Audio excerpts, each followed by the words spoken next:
Hello friends, welcome to Ali science. हम पढ़ रहे थे जिम्नोस्पर्म पादप के बारे में। उनके हमने कायिक लक्षण पढ़ लिए थे और उनके अंदर साथ में जनन है उनमें कैसे होता है ये हमने पढ़ लिया था पिछले वीडियो में। इस वीडियो में हम जानेंगे कि जिम्नोस्पर्म उसका वर्गीकरण कैसे किया जाता है, उसका क्लासिफिकेशन कैसे होता है। तो जो जिम्नोस्पर्म है उसको तीन वर्ग में डिवाइड करते हैं, तीन क्लास बनाई जाती है। वो क्लास कौन कौन सी है? साइकेडोप्सिडा है, कॉर्निफेरोप्सिडा है और निटोप्सिडा है। ठीक है। तो इनमें क्या रखना है कि इनमें लास्ट में ओप्सिडा वर्ड लगता है। कंप्लीट है, ओप्सिडा वर्ड लग रहा है सभी के अंदर। ओके, अब हम इनके बारे में एक एक जान लेते हैं। सबसे पहले पढ़ते हैं साइकेडोप्सिडा। साइकेडोप्सिडा, यहाँ पर डो भी है, याद रखना है। तो साइकेडोप्सिडा है, उसका एग्जाम्पल हमारे पास होता है साइकस। ठीक है, साइकस।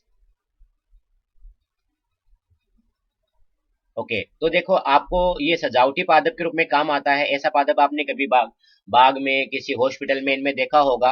इनकी पत्तियों पर आपने गौर करना है। ये पत्तियां ना, ये खजूर दिखाई तो देता है खजूर के पौधे जैसा, लेकिन पत्तियां इनकी अलग होती है। इनका नाम होता है साइकस। कंप्लीट है।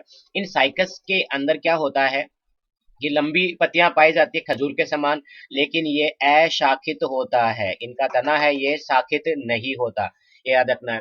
इनके अलावा जो साइकस पौधा होता है, इनसे साबूदाना प्राप्त होता है। ठीक है, जो साबूदाने की खीर बनाई जाती है, साबूदाना, वो इन साइकस से प्राप्त होता है, जिसको हम शागो भी कहते हैं। शागो इंग्लिश में कहेंगे शागो। इसी वजह से जो साबूदाना है उसको कहा जाता है शागो पाम। ठीक है। पाम पाम किसे कहते हैं? ताड़ के वृक्ष को कहते हैं। जैसे खजूर हो गया, नारियल हो गया, तो उनके जैसा ही इसका पौधा दिखाई देता है, लेकिन इनसे साबूदाना मिलता है। इससे नाम क्या हो गया? Sago palm. इनके अलावा आपको याद रखना है जो साइकस होता है, ठीक है, इनका साइकस है, उनकी जड़ों के अंदर हमने पढ़ा था परवाल मूल पाए जाते हैं, साइनोबैक्टीरिया पाए जाते हैं, जिसको हम कहते हैं परवाल मूल पाई जाती है। और यानी परवाल को हम कहते हैं कोरल, तो नाम बना दिया कोरेलोइड। इसके अंदर होते हैं कोरेलोइड, कोरल के समान संरचना इनके अंदर होती है परवाल मूल। तो ये चीज आपको याद रखना है। नेक्स्ट जो इसका एग्जाम्पल एक और होता है, वो होता है निल्सोनिया। ठीक है, जो है ना नील नुतिन मुकेश, उसने सोनिया से शादी कर ली तो बोल गया नील सोनिया, इसका एग्जाम्पल हो गया। ओके, नेक्स्ट हम देखते हैं कोनिफेरोप्सिडा। कोनिफेरोप्सिडा, तो देखिए ये नाम बना है कोनिफर से। कोनिफर, या हिंदी में हम इनको कोनिफर पादप कह देते हैं, कोनिफर पादप। अब कोनिफर का नाम बना है कौन से। कौन, कौन यानी शंकु। शंकु आपको पता है ऐसे होते हैं, ऊपर से नुकीले, नीचे से आधार चौड़ा होता है। तो ये पौधे भी इस तरह के ही होते हैं। ये ऊपर से नुकीले होते हैं, नीचे से चौड़े होते हैं। जैसे आपने जो क्रिसमस ट्री में देखा होगा, ये जो आपको दिखाई दे रहा है यहाँ पर, ये भी देखो इस तरह ऊपर से ये नुकीला है, नीचे से ये चौड़ा है, इसका आधार चौड़ा है। कंप्लीट है। तो ऐसे पादप क्या कहलाते हैं? कोनिफर पादप कहलाते हैं। और इसका जो एग्जाम्पल है, जो आपको पादप दिखाई दे रहा है, ये पादप है पाइनस का। ये पाइनस का पादप है। और पाइनस का जो पादप होता है, इसके अगर हमने इसको इतना भाग है, ये जूम करके देखा है, तो ये हमें ऐसा दिखाई देता है। अगर हम इसको जूम कर दें तो इनकी पत्तियों पर आपको गौर करना है। देखो पत्तियां कैसी होती है, इनकी पत्तियां नुकीली और लंबी होती है। और ये जो संरचना बीच में आपको दिखाई दे रही है पीले रंग की सी, ठीक है, ये वाली संरचना, ये होती है इनका शंकु, इनका कोन होता है, जिसको हम कहते हैं स्ट्रोबिलस भी। इसका दूसरा नाम क्या हो जाता है? स्ट्रोबिलस। ये नर शंकु और मादा शंकु हो सकते हैं। एक चीज याद रखना है, हमने साइकस पढ़ा था ना अभी, उसमें मादा शंकु नहीं पाए जाते। साइकस में मादा शंकु है, ये अनुपस्थित होते हैं। कंप्लीट है। तो देखिए ये हो गया हमारे पास शंकु है, ये इसमें क्या होता है, इसको स्ट्रोबिलस कहेंगे। एक चीज जो याद रखना है, जो पाइनस होता है, इसके अंदर हमने पढ़ा था परवाल, सॉरी परवाल मूल तो इसके अंदर पाई जा रही है। इसके अंदर हम कहेंगे कवक मूल। कवक मूल, मैंने कहा था ना, पैसे पै को मैच नहीं करना है। परवाल मूल साइकस में होती है, इनमें होती है कवक मूल, या हम उसको दूसरा नाम कहते हैं माइकोराइजा। माइकोराइजा इसके अंदर पाई जाती है, यानी इनके जड़ों में कवक पाया जाता है, सहजीवन यापन करता है।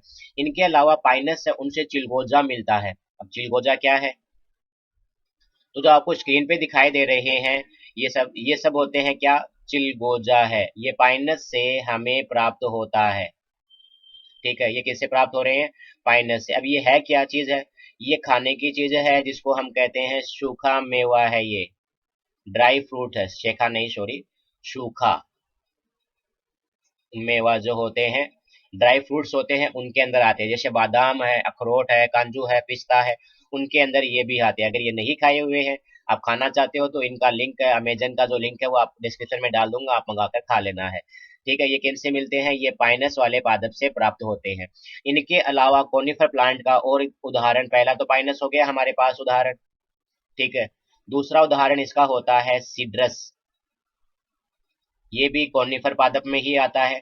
तीसरा जो इसका एग्जाम्पल है वो है टेक्सस, टेक्सस पूरा नाम होता है इसका टेक्सस बकाटा, टेक्सस बकाटा पादप। इस टेक्सस बकाटा पादप में आपको याद रखना है कि इनसे एक औषधि प्राप्त होती है जिसका नाम होता है टेक्सोल, टेक्सोल नामक औषधि इससे प्राप्त होती है, और इसका उपयोग किया जाता है कैंसर के इलाज में, कैंसर का उपचार करने में इस टेक्सोल का उपयोग किया जाता है। तो टेक्सस बकाटा क्या है? एक जिम्नोस्पर्म है। जिम्नोस्पर्म में भी कौन सा? कॉर्निफेरोप्सिडा है। ओके, नेक्स्ट देखते हैं। नेक्स्ट अपने पास है निटोप्सिडा। ठीक है, निटोप्सिडा है, इसका डायग्राम आपको ये दिखाई दे रहा है। ऐसे पादप होंगे, इनकी पत्तियों पे गौर करें, नुकीले और लंबी पत्तियां हैं इनकी। ठीक है, और इनका एग्जाम्पल क्या हो जाता है? इसका एग्जाम्पल है नीटम। ठीक है, दूसरा इसका एग्जाम्पल होता है, उसका नाम होता है एफिड्रा, एफिड्रा। और ठीक है, इंग्लिश में ये ऐसे लिखा जाएगा एफिड्रा। ठीक है, नीटम में भी देखो ये स्पेलिंग का इसको गौर करना है, ये नाम ऐसे लिखा जाता है जी, इसमें साइलेंट होता है। और एफिड्रा इंपॉर्टेंट है, इसमें क्या होता है?